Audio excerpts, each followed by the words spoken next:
8절까지의 말씀을 여러분과 함께 나누는데요. 제목은 잠자는 자여 일어나라 입니다. 하나님께서 이 새벽 우리에게 주시는 말씀은 요나서 1장 6절 말씀을 함께 합독하겠습니다. 선장이 그에게 가서 이르되 자는 자여 어찌미냐 일어나서 내 하나님께 구하라.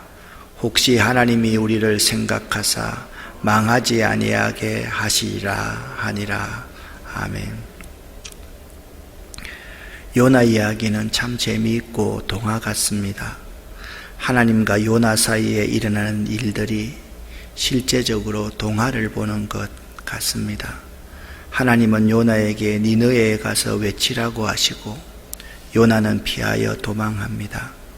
도망치는 요나에게 다시 다가가시는 하나님 사이의 이야기가 참 재미있고 흥미롭습니다.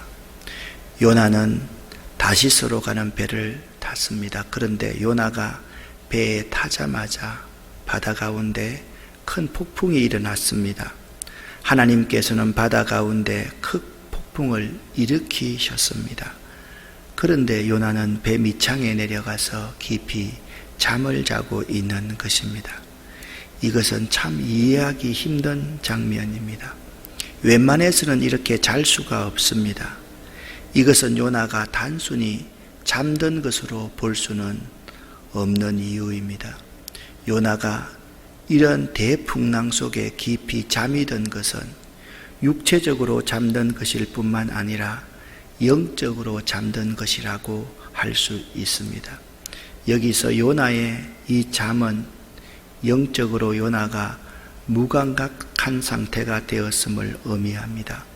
사람이 영적으로 무감각해지면요, 주변의 상황에 아랑곳하지 않습니다. 주변에 무슨 일이 일어나든지 자신과 상관없다고 생각합니다. 자기 논리에 빠지고 자기의 세계에 갇혀서 주변의 상황에 관심이 전혀 없어집니다. 모두 죽는다고들 야단들인데 요나는 마치 죽은 듯이 자고 있었습니다. 이 순간이 가장 위험한 순간임을 알아야만 됩니다. 이러한 순간을 오늘 4절 말씀에 이렇게 묘사해 놓고 있습니다. 함께 읽겠습니다. 여호와께서 큰 바람을 바다 위에 내리시매 바다 가운데에 큰 폭풍이 일어나 배가 거의 깨지게 된지라. 아멘. 우리는 이 성경 개역 개정 사판을 쓰고 있는데요. 이 개역 개정 사판 바로 이전에 개역 한글판에는 요나서 1장 4절을 이렇게 번역해 놓고 있습니다. 여호와께서 대풍을 바다 위에 내리시매 바다 가운데 폭풍이 대작하여 배가 거의 깨어지게 된지라. 아멘.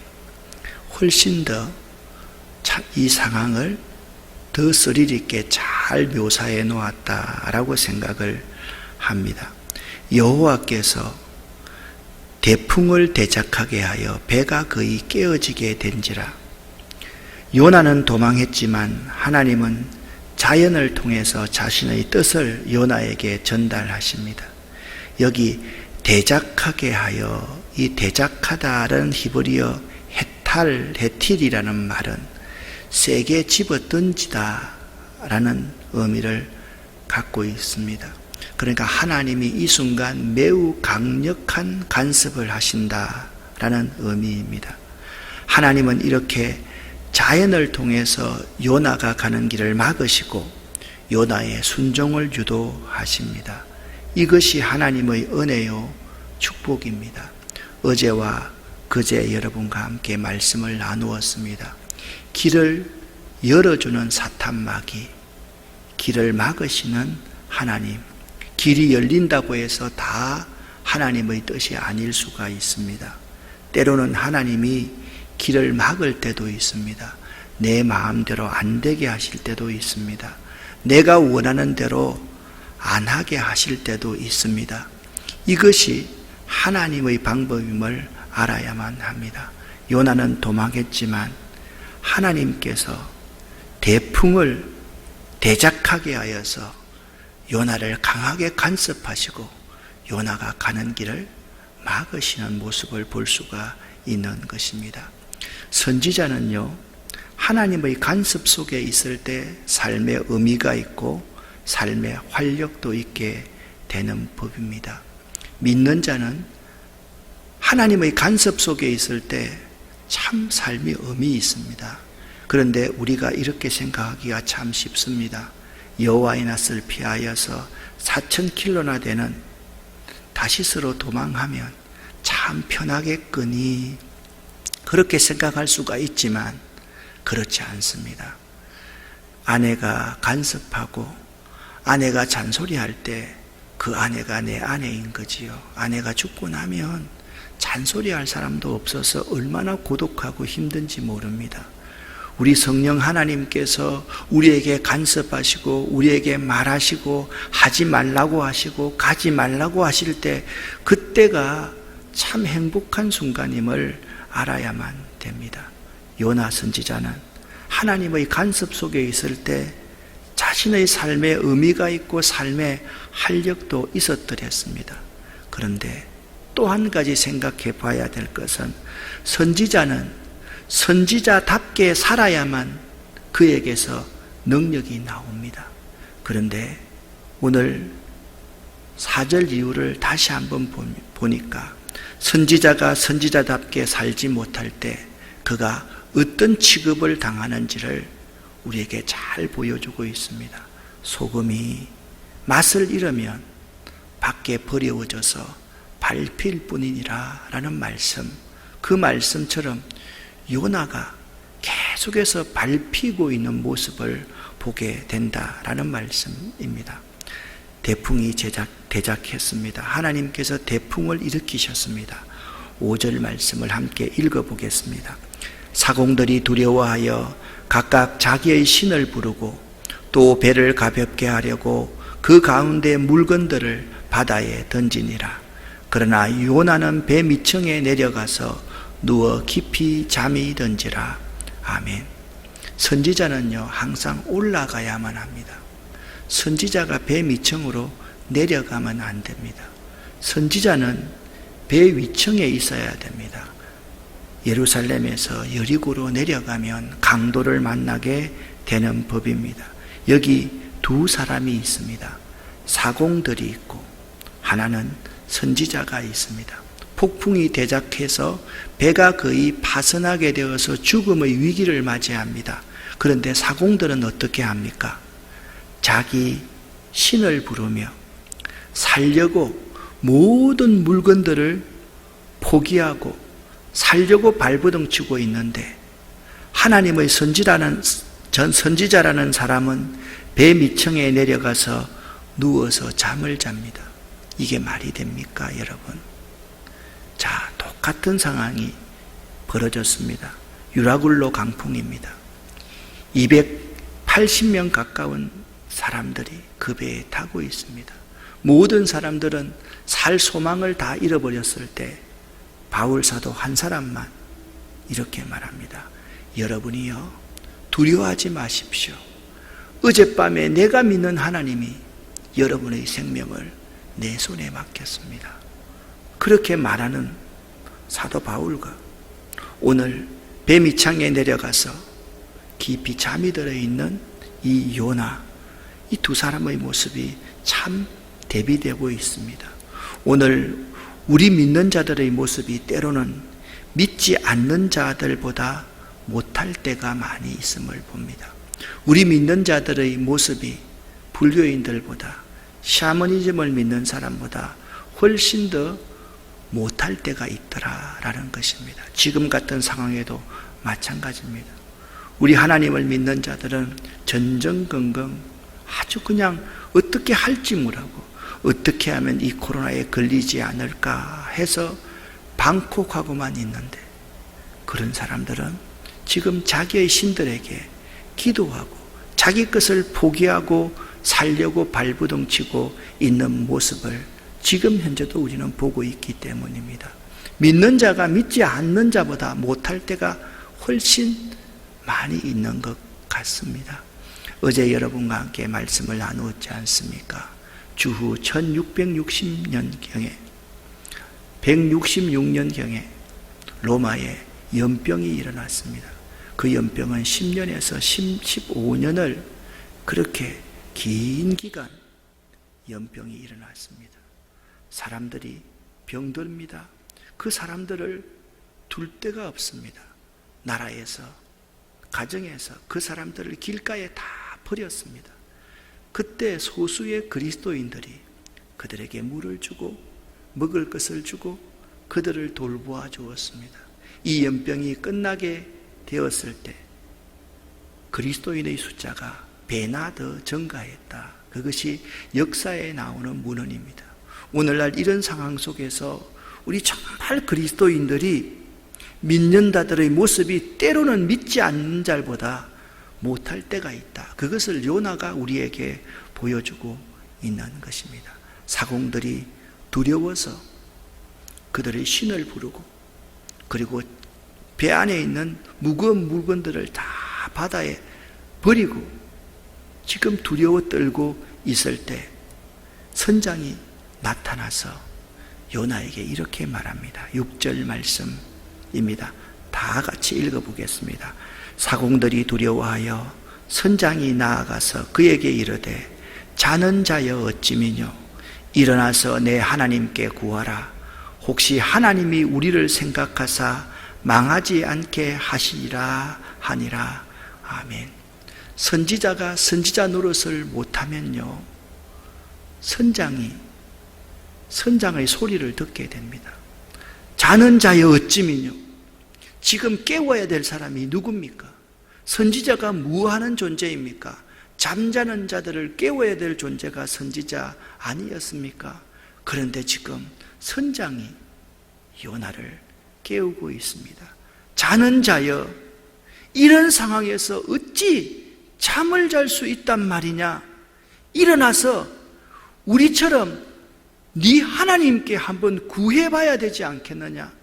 너 한 사람만이라도 네 신께 구하면 혹시나 이 풍랑이 멈출 줄 어떻게 아느냐? 그렇게 말하고 있는 것입니다. 선장이 요나에게 말하는 말, 요나가 하나님을 찾지 않으니까 하나님은 이방인 선장을 통하여서 하나님을 찾으라고 지금 요구하고 있는 모습을 볼 수가 있는 것입니다. 하나님은요, 자연, 풍랑을 통하여서 요나에게 다가오고 계셨습니다. 하나님은요, 이방인들을 통해서 요나에게 다가가고 계신 것입니다.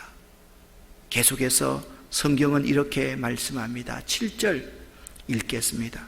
그들이 서로 이르되 자 우리가 제비를 뽑아 이 재앙이 누구로 인하여 우리에게 임하였나 알자 하고 그 제비를 뽑으니 제비가 요나에게 당한지라. 아멘. 여러분, 선원들은요 그 바다를 가장 잘 아는 사람입니다. 그들이 4,000km나 되는 요바에서 다시서 가는 그 배길을 한두 번 갔다 왔겠습니까?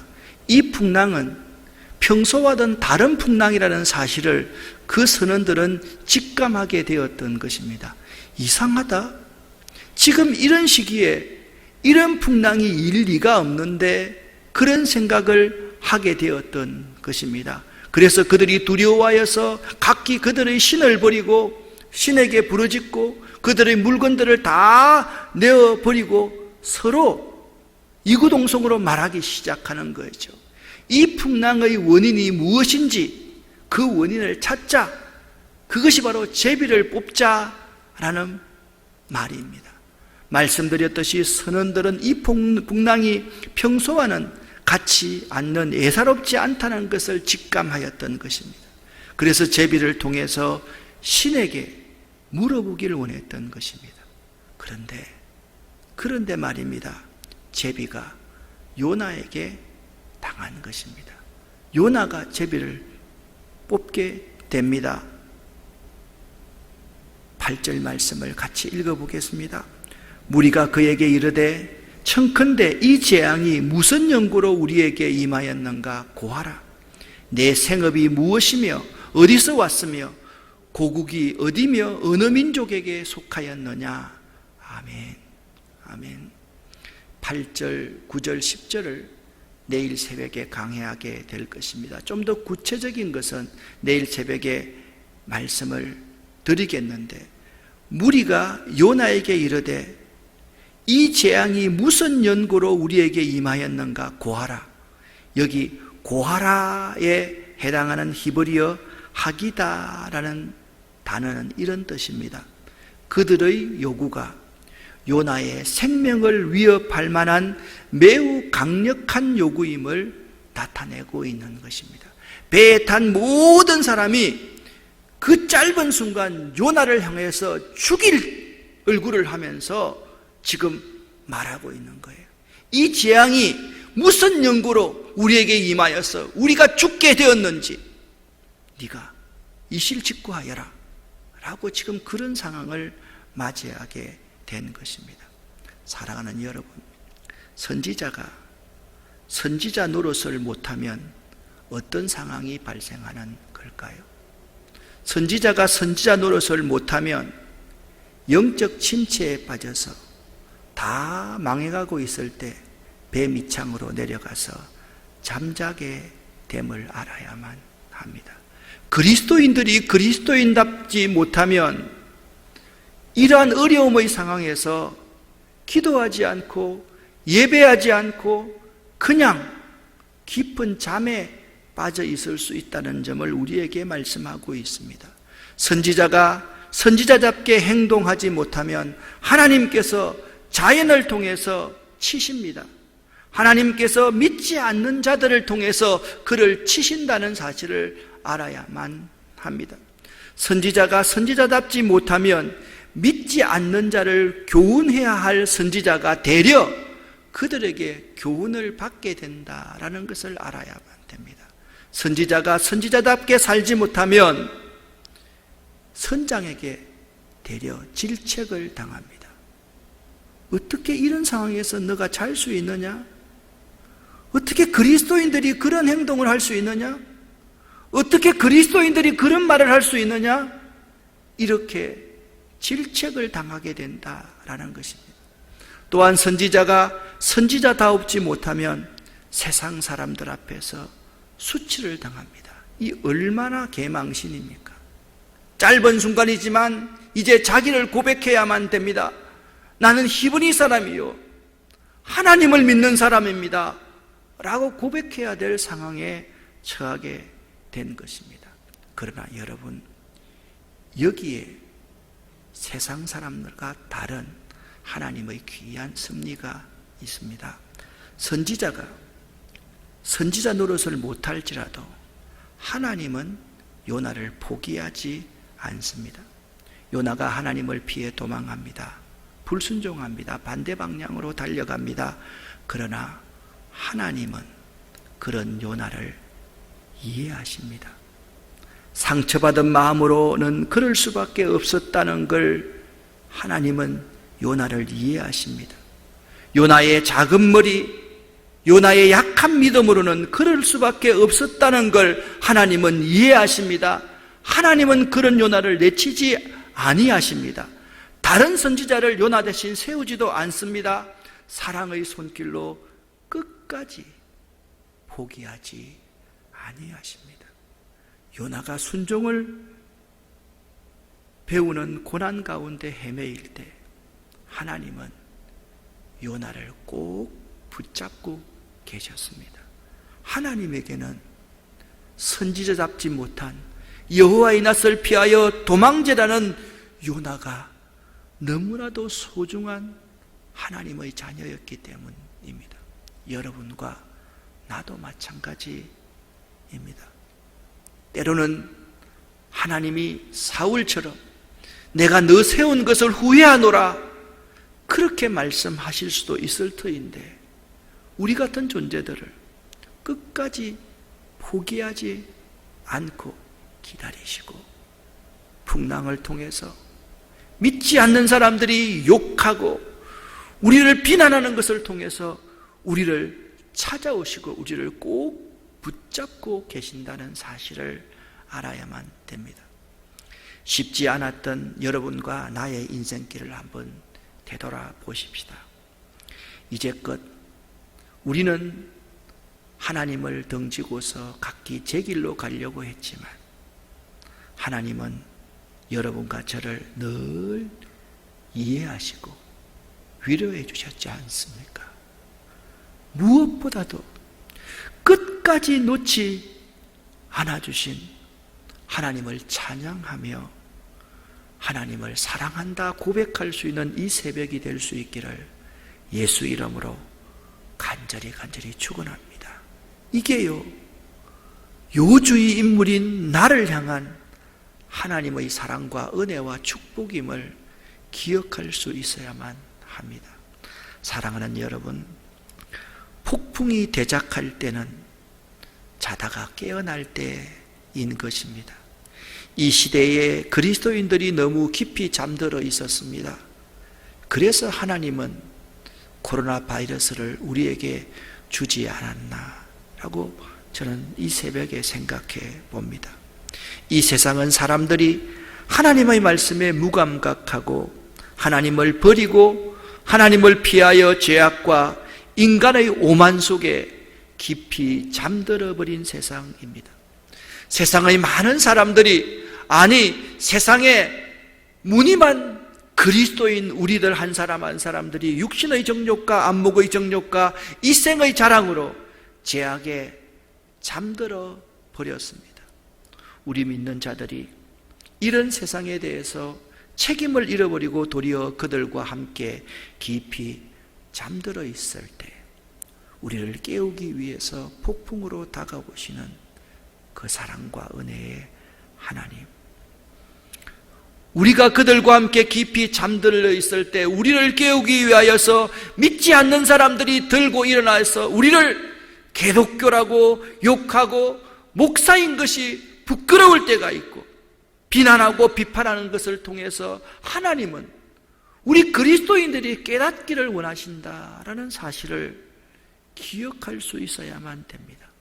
이제 우리는 이 폭풍의 때에 깨어나야 하고 또한 깨어나도록 해야만 합니다. 사랑하는 성도 여러분, 폭풍이 불어올 때는 우리가 잠잘 때가 아니라 깨어날 때임을 이 새벽 꼭 기억하시기를 예수 이름으로 간절히 축원합니다. 기도하겠습니다.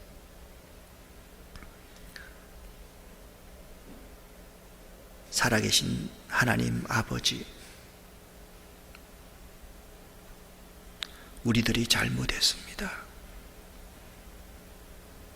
우리들이 여호와의 낯을 피하여서 다시스로 도망하는 요주의 인물 나임을 고백합니다. 우리들이 물질만 알았고, 우리들이 세상 쾌락만 알았고, 우리들이 자식만 알았고, 우리들이 우리밖에 모르는 자였음을 아버지 앞에 솔직하게 고백합니다. 그럼에도 불구하고 우리를 내치지 아니하시는 하나님, 우리를 찾아오시는 하나님, 우리를 부르시는 하나님, 그 하나님 앞에 이 시간 겸허하게 무릎 꿇고 하나님 사랑합니다. 주님 사랑합니다. 주님을 높입니다.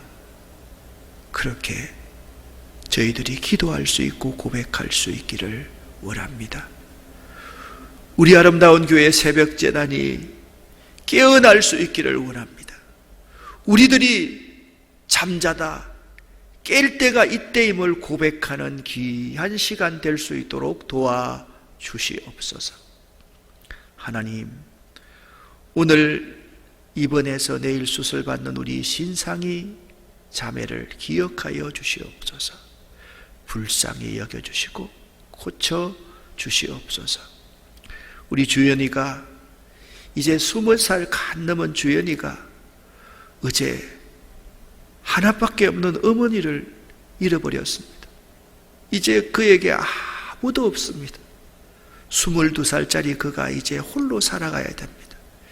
그 장례식을 어제, 오늘, 내일 우리 교회가 집례합니다. 하나님, 우리 주연이에게 은혜를 베풀어 주시옵소서. 오늘 새벽도 저희들이 기도할 때 하나님 내가 있다 응답하여 주시옵소서. 예수 그리스도 이름으로 축복하옵고 간절히 기도 올립니다. 아멘.